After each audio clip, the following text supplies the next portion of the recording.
এই 7টি লক্ষণ যখন আপনার মাঝে ফুটে উঠবে, আপনার মাঝে যখন চলে আসবে, তখনই বুঝতে হবে আল্লাহ পাক রব্বুল আলামিন আপনাকে বড় ধরনের সাফল্য আপনার মাঝে আমার আল্লাহ দিবেন, আপনাকে বড় ধরনের কোনো পুরস্কার আমার আল্লাহ আপনাকে দান করবেন।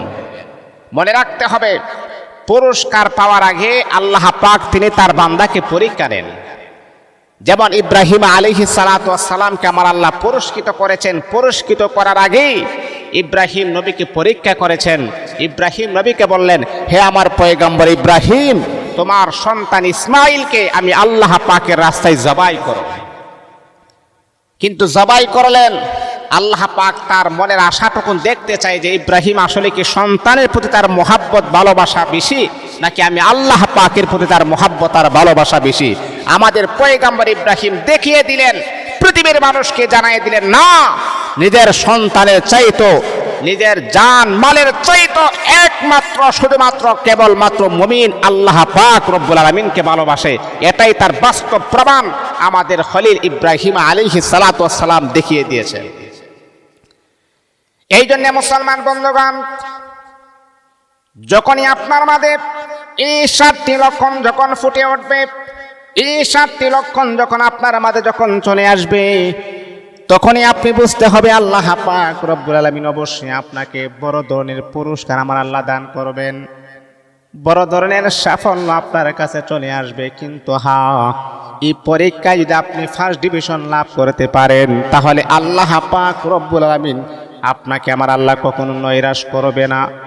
আর যদি পরীক্ষায় যদি আপনি উত্তীর্ণ হতে পারেন, পরীক্ষায় যদি আপনি ব্যর্থ হয়ে যান, এই পরীক্ষায় যদি আপনি ব্যর্থ হয়ে যান, তাহলে মনে রাখতে হবে বড় ধরনের সাফল্য আমার আল্লাহ দিবে দূরের কথা, এই দুনিয়াতে আপনি লাঞ্ছিত আর অপমানিত হয়ে যাবেন। তাহলে কি এমন লক্ষণ আল্লাহ পাক আপনাকে দিয়ে পরীক্ষা করবেন? এই পরীক্ষায় যখন আপনি ধৈর্য ধারণ করতে পারবেন, আল্লাহ পাক আপনাকে বড় ধরনের সাফল্য দান করবেন। 1 নাম্বার হচ্ছে ধৈর্যের পরীক্ষা। আপনার অনেক বিপদ আসবে, সামনে পিছনে ডানে বামে চতুর্দিক দিয়ে অনেক বিপদ চলে আসবে। হঠাৎ দেখবেন চাকরি চলে গেছে, যে চাকরি আপনি করতেন চলে গেছে। হঠাৎ দেখবেন আপনি দুর্বল হয়ে গেছেন, আপনার ব্যবসা বাণিজ্য মায়ের খাইতেছেন, এমনকি আপনার সংসারের ভিতরে একটা ঝামেলা সৃষ্টি হয়ে গেছে। এইগুলা হচ্ছে ধৈর্যের পরীক্ষা। আপনি যখন যতই বিপদ আপদ মুসিবত আপনার উপরে আসুক না কেন, যদি আপনি সবুর করতে পারেন, সবরে জামিল সুন্দর সবর অর্জন করতে পারেন, আল্লাহ পাক রব্বুল আলামিন আপনাকে বড় ধরনের পুরস্কার আমার আল্লাহ আপনার জন্য প্রস্তুত করে রেখে দিয়েছেন। তাহলে 1 নাম্বার হলো পরীক্ষা করবেন। আল্লাহ পাক রব্বুল আলামিন দেখতে চাই বান্দার ধৈর্যটা কেমন। এই বান্দার ধৈর্য তুমি বাড়াইয়া দাও। যত রকমের বিপদ মুসিবত তোমার সামনে আসুক না কেন, তারপর কখনো আপনি এটাকে আপনি গজব মনে করবেন না। মনে করবেন আল্লাহ পাক রব্বুল আলামিন আমার কাছ থেকে আমার আল্লাহ পরীক্ষা নিতেছেন, এই পরীক্ষা আমি উত্তীর্ণ হতে পারবো কিনা জানি না। মালিকের কাছে সদা সর্বদা দোয়া করবেন, রব্বে কারীম এমন পরীক্ষা করিও না যেই পরীক্ষা করলে আমার ঈমান পর্যন্ত চলে যায়।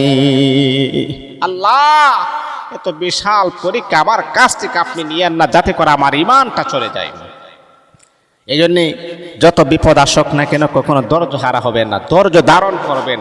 এটাই আপনার জন্য বড় সাফল্যতা চলে আসবে। 1 নাম্বার। 2 নাম্বার হচ্ছে অপ্রয়োজনীয় জিনিস ছেড়ে দেওয়া।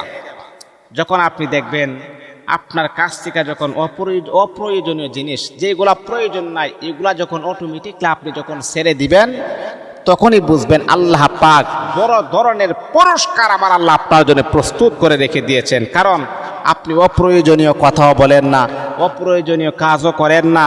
হ্যাঁ, যেই কাজ করলে আমার প্রয়োজন হবে সেই কাজ আপনি করেন। এটাই এই সিমটম, এই আলামত প্রকাশ করে আল্লাহ পাক আপনাকে সাফল্যতার দরজায় আমার আল্লাহ পৌঁছাইয়া দিবেন। 3 নাম্বার হল ধৈর্য শক্তি বৃদ্ধি পাবে। দেখবেন আপনার এত মুসিবত আসার পর আপনি মন ভাঙবেন না, এত বিপদ আসার পর আপনার মনটা ভেঙে চূর্ণ বিচীর্ণ হবে না। কিন্তু কিছু মানুষ এমন আছে, একটু যখন কষ্ট পায় তখন কিন্তু সে হতাশা হয়ে যায় না, না, মুমিন কখনো হাল ছাড়ে না, মুমিন কখনো হতাশা হয় না।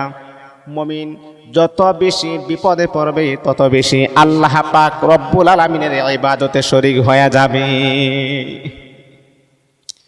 এই পৃথিবীর জমিনে যত নবী রাসূল পৃথিবীতে আসলেন, সমস্ত নবী রাসূলকে আল্লাহ পাক রব্বুল আলামিন পৃথিবীর জমিনে আমার আল্লাহ পরীক্ষা করলেন। ও বন্ধু, আমার আপনার নবী আল্লাহর পরে যার সম্মান যার মর্যাদা, আমার নবীকে এত এত পরীক্ষা আমার আল্লাহ করেছেন, সেই কারণে আমার নবীর সম্মান তামাম জাহানের মাঝে আমার আল্লাহ শ্রেষ্ঠত্ব দান করেছেন। এত পরীক্ষা আমার আল্লাহ করলেন। পরীক্ষা যত বেশি হবে তার ইমানের বহির প্রকাশ তত বেশি হবে। এই জন্য ধৈর্য শক্তি বৃদ্ধি পাওয়া মানে কি, এর